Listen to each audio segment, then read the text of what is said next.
You open your eyes, and the smell reaches you before the light does. Tallow smoke, damp stone, and beneath both of those, something sharper, something organic and unmistakable that your body recognizes before your mind has fully surfaced from sleep. You are lying on a thin straw mattress in a small stone room, and the only light comes from a single candle guttering on a wooden table beside you. And as your eyes adjust, you realize the ceiling above you is not the ceiling of a bedroom at all. It is vaulted stone, old stone, the kind of stone that belongs to a building with a purpose far older and far graver than sleep.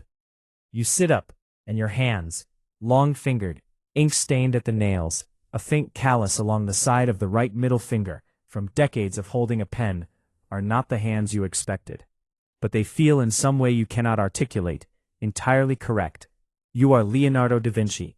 The year is approximately 1510, and you are sleeping in a back room of the Hospital of Santa Maria Nuova in Florence, because what you have been doing here, night after night for the better part of a year, cannot be done anywhere else, and increasingly cannot be done at all, without risking your life. Rise slowly. There is a basin of water on the table beside the candle, and you splash your face, and the cold of it sharpens everything. On the table beside the basin, notebooks, dozens of them, bound in leather, filled edge to edge with your own handwriting, and if anyone else were to open them, they would find something strange immediately, because the script runs backward across the page, right to left, a mirror script that you have written in since childhood. Partly because you are left-handed and it prevents smearing the ink, and partly, you suspect because some private instinct in you has always preferred to keep your most dangerous thoughts one layer removed from a casual reader. Tonight's notebook lies open to a page covered in studies of the human hand.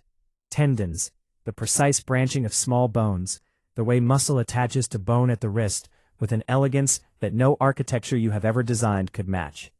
You have written in the margin, in your private mirror hand, the hand is the window to the mind. You have been obsessed with this idea for years, that to paint the human form with truth, not approximation, not the flattened convention of most painters of your era, but truth, you must first understand what lies beneath the skin.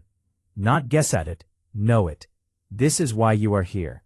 This is why 3 years ago, you began what has become one of the most secretive and dangerous undertakings of your entire life. The systematic dissection of human cadavers. A servant, Antonio, a quiet young man who has assisted you on more than one of these nights, and who you trust with the specific, narrow trust of a shared crime, knocks softly at the door. The cadaver has been prepared, he says.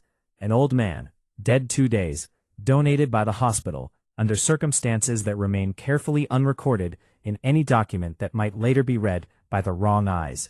You dress, not in your usual fine clothing, the rose-colored tunics you favor in daylight, the clothes of a man who dines with dukes and kings, but in a plain dark smock, stained in places you have stopped looking at too closely.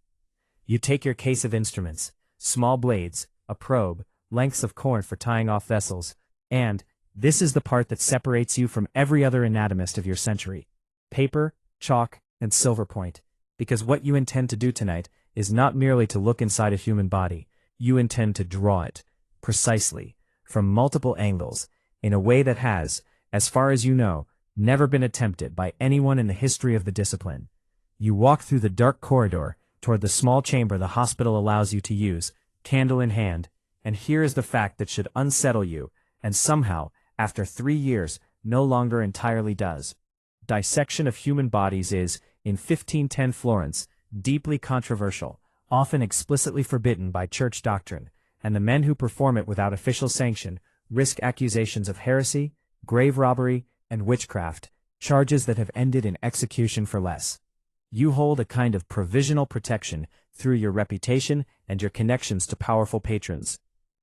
You know that a change in political wind, a jealous rival, a suspicious cardinal, could end this work and very possibly end you. You proceed anyway. The chamber is small, lit by your candle and 2 others Antonio has placed at angles you specified. Because shadow is information, and you have learned exactly how to position light so that a tendon catches definition, so that the layered sheets of muscle reveal their separate directions like the grain of cut wood. The body on the table is an old man, you estimate, from the condition of the joints and the texture of the skin, somewhere past 70 years of age. And you approach him not with revulsion, which you stopped feeling for this work years ago, but with something closer to reverence, the specific reverence of a man about to read the most complex and beautifully engineered document that exists. You begin at the chest. The work is slow, exacting, and physically demanding in ways that surprise people who imagine an artist's life as one of leisurely contemplation. You work for hours at a time, often through the entire night, because cadavers in this era cannot be preserved. There is no refrigeration, no formaldehyde, none of the methods that will allow future anatomists centuries from now to work at a more measured pace. You are racing decomposition. Every dissection is a contest against time, conducted in the dark, with instruments you have had specially made, recording observations that no one in Europe has recorded with this level of precision. You open the chest cavity. The smell, which Antonio still struggles with even after months of assisting you, has become for you simply a condition of the work, noted and then set aside. You examine the heart, and here is where your evening's purpose sharpens into something genuinely historic, though you do not yet fully grasp how historic, because tonight you are continuing an investigation that has obsessed you for the past several months. The function of the heart valves. The medical orthodoxy of your time, inherited largely from the ancient physician Galen and unchallenged for over 1,000 years, holds that blood is consumed by the body as fuel, manufactured continuously by the liver, and that the heart functions primarily as a kind of furnace warming the blood. You have not believed it for some time, because what you have observed with your own eyes across dozens of careful dissections does not match the theory at all. You isolate the aortic valve. You have in previous sessions constructed wax models of the heart's internal chambers by injecting hot wax into the cavities and letting it cool and harden, then dissolving away the tissue to leave a perfect cast of the internal architecture, a technique entirely your own invention, employed nowhere else in Europe. Tonight you study the valve's leaflets directly, the way they open and close, the precise geometry of the opening, and you make a series of small, rapid sketches by candlelight. Your silverpoint moving with the same controlled, economical strokes you would use on a portrait commission, except this portrait is of a structure no patron will ever see, and may not be properly understood by science for another 3.5 centuries. You sketch the swirling pattern of blood flow you hypothesize occurs within the aortic sinus, small eddies, vortices that you believe assist the valve's closure. You are correct. You will not live to see this confirmed. The vortices you sketch tonight, in a candlelit hospital room in Florence, will not be experimentally verified by modern fluid dynamics and medical imaging until the 20th century, when researchers using advanced flow visualization techniques will find exactly the swirling pattern you drew by hand 500 years before they had the instruments to prove it. You do not know any of this, of course. You only know that the wax model in front of you, the dissected valve, and your own careful observation suggest something the old texts do not contain, and you trust what you observe over what you have been told, which has always been in every domain of your restless intellect, the central and defining habit of your mind. The hours pass. Antonio brings more candles as the old ones burn down. Your hands, despite the cold of the chamber, do not tire in the way you might expect, because this work, however gruesome it would appear to an outside observer, produces in you a state of total absorption, the specific quality of concentration in which hours dissolve, and the rest of your life, the unfinished commissions, the patrons awaiting paintings you have not delivered, the political instability of Florence and Milan, all of it recedes to nothing against the immediate consuming clarity of the structure in front of you. You move on to the muscles of the face, another long-standing obsession, because you have spent years studying the precise mechanics of human expression, cataloging which muscles produce which emotions, in service of a single goal that has occupied you across decades, to paint a smile that is not merely the shape of a smile, but the true, layered, slightly ambiguous mechanism of an actual human expression, caught at the exact moment between one feeling and the next.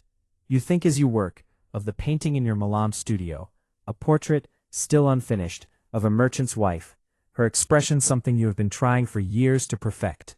You suspect tonight that something you discover in this old man's facial musculature will find its way, indirectly, invisibly, into the curve of her mouth. It will. The painting is the Mona Lisa. By the time the candles have burned low, and the gray of pre-dawn begins to show beneath the chamber's single small window. You estimate you have completed this dissection, your 30th, by your own rough count, though you have stopped keeping precise track, and produced perhaps a dozen new pages of anatomical drawings of a precision and accuracy that will not be equaled in published anatomical texts for well over a century, when Andreas Vesalius publishes his landmark anatomical atlas and is credited in the official histories with founding modern human anatomy. Your own anatomical notebooks, over 200 detailed drawings, accompanied by thousands of words of careful observation, will not be published in your lifetime. They will not be published in fact for nearly 400 years, discovered piecemeal in private collections, misattributed, scattered across archives in Windsor and Turin and Milan, their full scientific significance unrecognized until long after the man who made them is gone. You only know that the work matters, that the truth beneath the skin matters, and that you would rather risk the church's displeasure and your own safety than paint a human hand you have not first understood completely. You clean your instruments. Antonio begins the grim, practical work of preparing the body for its quiet, undocumented return. You gather your notebooks, your mirror script drying on the pages, and you step out into the gray Florence dawn with the specific exhaustion of a man who has spent the night at the edge of two forbidden territories at once. The territory of the dead and the territory of knowledge the living are not yet permitted to hold. You walk back toward your lodgings as the city wakes around you. Bakers opening shutters, a cart of vegetables rattling over cobblestones, the ordinary commerce of a world that has no idea what you did last night, or why, or what it will eventually mean for human understanding of the body, of art, of the precise mechanical poetry of being alive. You open your eyes, and the smell of tallow smoke and old stone is gone, replaced by ordinary daylight through an ordinary window. But you carry, as you always do after these nights, a knowledge that will outlive every patron, every commission, every political alliance of this fractured Italian century. The hand truly is the window to the mind. You have simply had to look inside the window's frame to understand what holds the glass.